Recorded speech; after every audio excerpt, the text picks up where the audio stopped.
saya itu harus sadar bahwa Tuhan menciptakan manusia untuk Tuhan, bukan Tuhan untuk saya.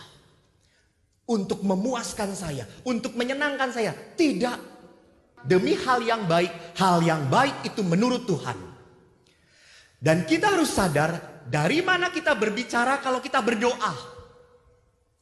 Kalau kita meminta hal yang baik, dari tempat mana kita berdoa? Apakah kita dari kesombongan? Kita lebih tahu hidup kita daripada Tuhan. Tolong. Maka saya suka sedih kalau ada orang tua yang ngatur-ngatur anaknya. Karena kalau sudah kles, larinya kepada siapa? Pastor. Dalam keluarga itu aneh. Keluarga bermasalah, lari ke pastor. Keluarga enak, gak ngajak-ngajak pastor. Pernah suatu saat istri si ibu marah dengan anaknya. Anaknya pinter. Anaknya itu saking pinternya, dia mau masuk, kebetulan banyak di sini lukisan, seni rupa ITB. Dan ibunya ingin dia masuk kedokteran Unpad. Itu ngotot terus, kamu harus masuk kedokteran. Dokter itu, nah kamu pinter, nanti kamu laku. Ma, saya ingin jadi seni rupawan, ma saya suka ngelukis. Ma. Halah, arep dadi opo kowe? Nanti kalau besar kamu lukis jalan raya kaya ngono. Di Indonesia itu belum jelas. Nggak, pokoknya saya mau ini. Lalu akhirnya datanglah kepada saya bertiga dengan suaminya. Baru datang ibu dengan anak ini langsung debat. Anaknya perempuan, rame. Dan saya lucu lihat bapaknya. Lalu saya tanya, lah pendapat bapak bagaimana? Itu lucu pendapat bapak. Ya bagaimana Tuhan saja. Terus saya tanya, bapak pernah tanya Tuhan? Belum. Lalu akhirnya saya ngomong begitu. Setelah saya capek ngomong, apa yang terjadi? Ibunya ngotot, anaknya ngotot. Akhirnya saya bingung.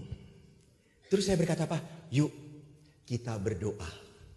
Kebetulan di rumah retret saya itu ada ruang doa di bawah tanah. Dan di situ ada Yesus yang tanpa tangan. Dan di bawah tertulis, kamulah tanganku. Lalu ada tabernakel, kita berdoa. Terus saya berkata, Tuhan, saya bingung. Di dalam hati gak ngomong. Ibunya keras kepala, anaknya keras kepala, ibunya lebih keras lagi Tuhan. Silakan Tuhan, apapun yang kau kehendaki, tunjukkan pada mereka.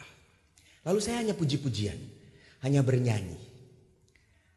Sampai akhirnya satu titik saya berkata, lembutkan hati mereka Tuhan. Setelah selesai doa kurang lebih 1/4 jam, tidak lama. Setelah itu saya sukacita karena wajah ibunya mulai tersenyum. Wajah anaknya mulai tersenyum. Wah mantap nih. Tuhan memang dahsyat you know. Lalu kita duduk lagi. Bagaimana? Nah Romo, setelah saya berdoa Romo, si anaknya. Saya nanti kalau lulus SMA tetap mau masuk seni rupa ITB Romo. Senyum saya yang tadinya lebar turun sedikit. Lalu saya pada ibu. Ibu, bagaimana dengan ibu bu? Ibu sudah mendengar tadi dari doa anak dan anak langsung ngomong begini. Ibu bagaimana? Romo, setelah saya berdoa dan merenungkan diri saya, merenungkan anak saya mengikuti kehendak Tuhan. Saya ingin anak saya jadi dokter, Romo. Tapi Romo, saya akan menghargai keinginan anak saya. Kalau itu menjadi hal yang membahagiakan dia, ya biarlah terjadilah. Jadi ibu lihat, keinginan dia tidak berubah. Benar atau tidak? Keinginan dia, tapi hati dia sudah mulai lembut. Itu yang penting. Keinginan saya itu tidak memberikan sesi di sini. Keinginan saya ke Surabaya ini rekreasi. Saya ke Surabaya dari tanggal 12 sampai 15 ini memberi 4 sesi. Apa ndak mencret aku ini? Semua berpikir saya ini hebat. Aku ki sopo, wong ireng ini jen. Peteng nih gitu ya. Saya ndak bisa apa-apa. Dan orang setelah ini banyak yang ngajak saya, Romo makan, Romo makan. Enak aja saya datang bukan untuk sukacita di sini tahu. Saya jujur saja ke Surabaya penuh duka cita. Tapi akhirnya kalau Tuhan, kalau engkau mau saya mewartakan untuk orang Surabaya, ya sudah terjadilah. You know, lihat wajah saya. Keinginan saya rekreasi, hati saya hadir untuk mencintai Anda.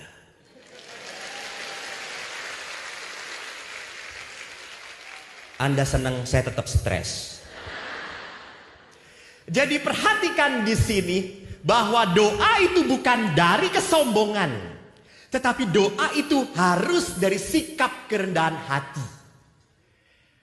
Kan maka dari itu kerendahan hati adalah dasar doa. Kenapa? Karena kita tidak tahu sebenarnya apa sih yang harus kita doakan. Jangan-jangan salah. Jangan-jangan pada saat saya minta ini malah mencelakakan dia. Saya minta itu malah membuat dia menderita.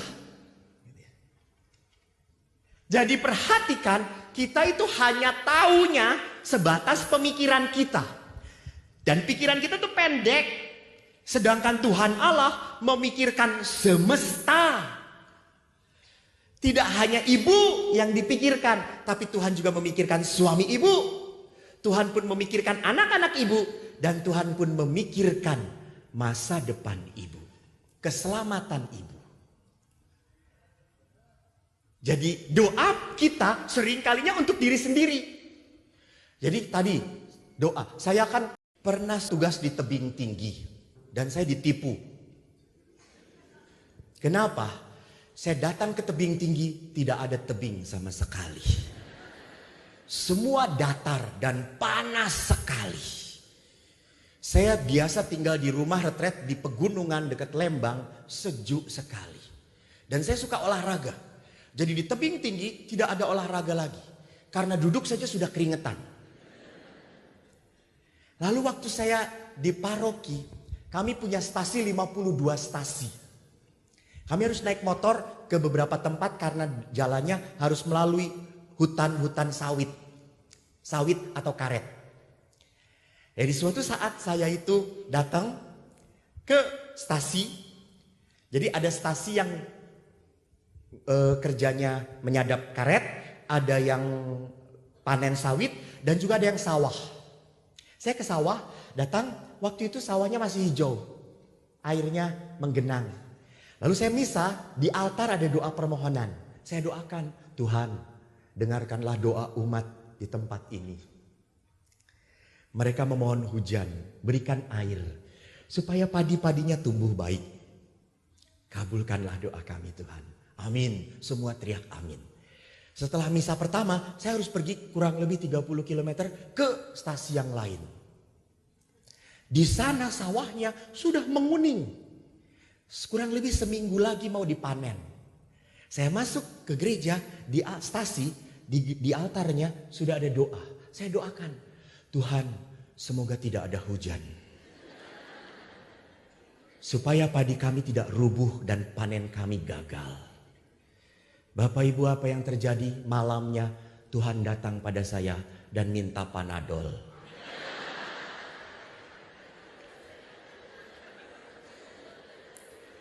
Jadi saya yakin di sini banyak romo saudara-saudara, banyak suster. Kalau romo-romo di sini bisa menghadirkan Tuhan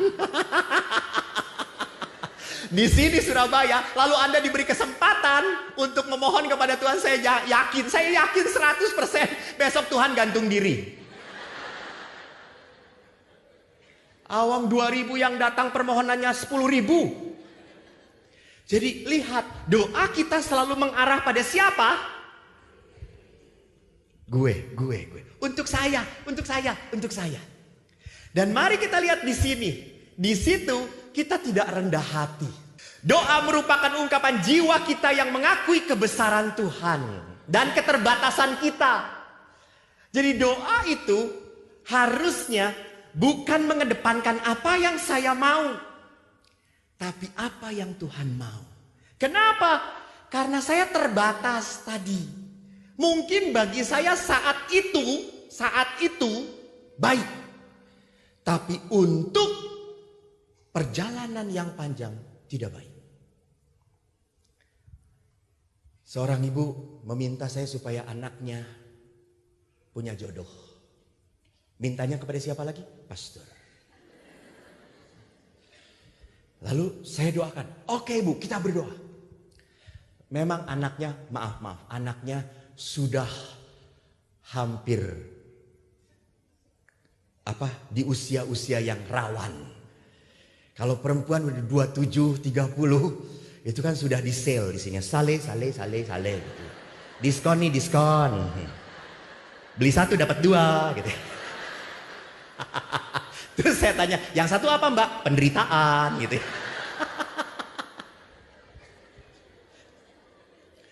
Lalu akhirnya dia datang kepada saya setelah saya doakan. Dia datang, hai syukur kepada Allah, akhirnya doa. Dan mamanya senang.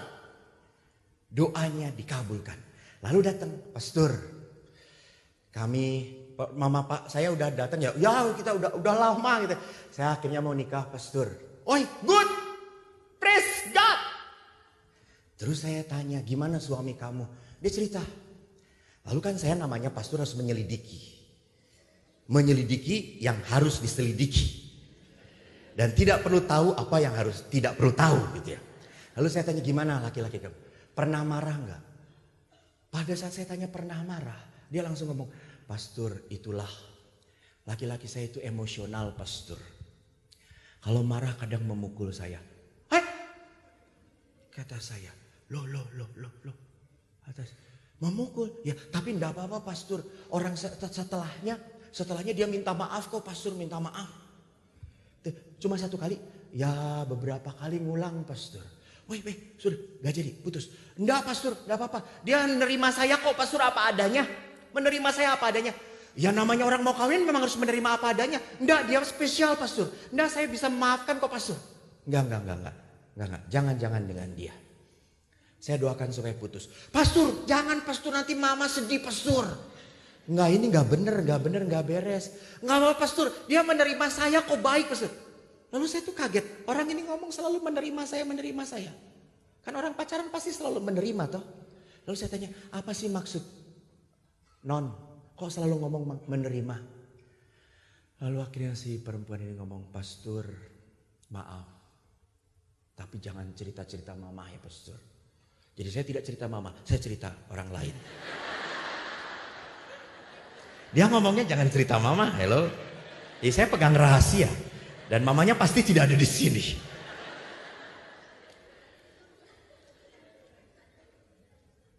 Saya sudah tidak gadis lagi pastor.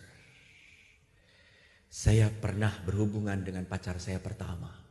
Dan pacar saya setelah kami pacaran pergi meninggalkan saya. Terus dan pacar ini sekarang dia sudah tahu juga pastor. Dan dia mau menerima saya apa adanya. Ya menerima, tapi kamu tidak bisa dipukul. Tidak ada itu. Itu hebatnya perempuan. Dia ngomong apa? Ini yang mengagetkan saya. Tidak apa-apa pastor. Ini sebagai denda dosa saya. Dan tidak. Ini pikiran tidak benar. Maaf, mengapa tidak benar? Tuhan mengampuni Anda tidak butuh waktu. Sekejap saja Tuhan bisa mengampuni. Tapi yang paling sulit adalah apa? Saya mengampuni diri saya sendiri. Betul atau tidak? Tuhan mengampuni, selesai. Tapi saya harus menerima, saya sudah tidak gadis lagi. Itu berat bagi dia. Terus saya mengatakan, dah, putus. Pastor berdoa bagi kamu. Dan dia akhirnya nangis. Dan dia putus. Mamanya datang. Karena setelah konsultasi putus. Anda tahu matanya itu hampir keluar saudara-saudara. Saya dimarahin habis-habisan. Ini Romo macam apa? Kata saya. Ya macam gini, kata saya itu. Semua apa lagi, kata saya. Saya tidak mau cerita, karena tadi toh janji, saya tidak akan cerita mama kamu. Kecuali kepada yang lain. Toh Anda juga tidak kenal dia. Lalu apa arti akhirnya? Mamanya jauh daripada saya. Tapi anak ini masih kontak kepada saya. Setahun masih belum dapat jodoh. Dia datang kepada saya, Romo sudah berdoa belum? Saya nggak dapat. Waktu itu saya masih muda. Saya berkata, jangan-jangan gua gantiin juga nih. Romo juga manusia.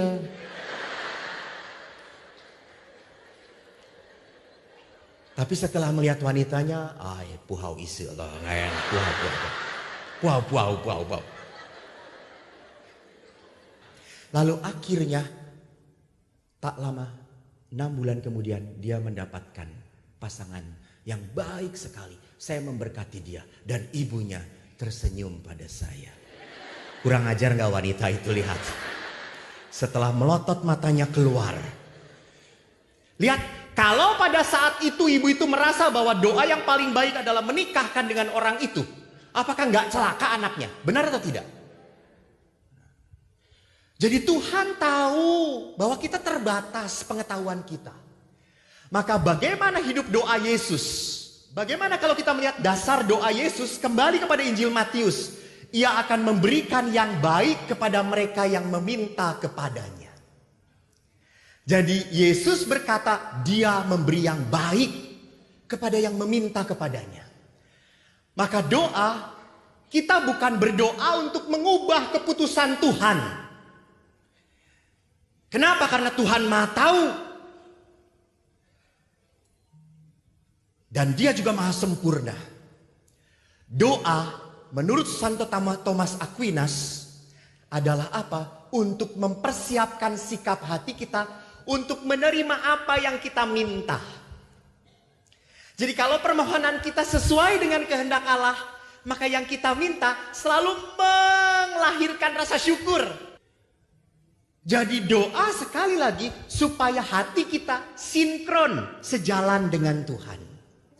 Maka yang kedua pun Santo Thomas Aquinas mengatakan, atau itu mempersiapkan hati, atau doa pun mengubah sikap hati kita supaya kalau tidak sesuai dengan apa yang kita minta, kita bisa menerima. Jadi doa sekali lagi tidak mau merubah Tuhan. Justru Tuhan yang mengubah kita.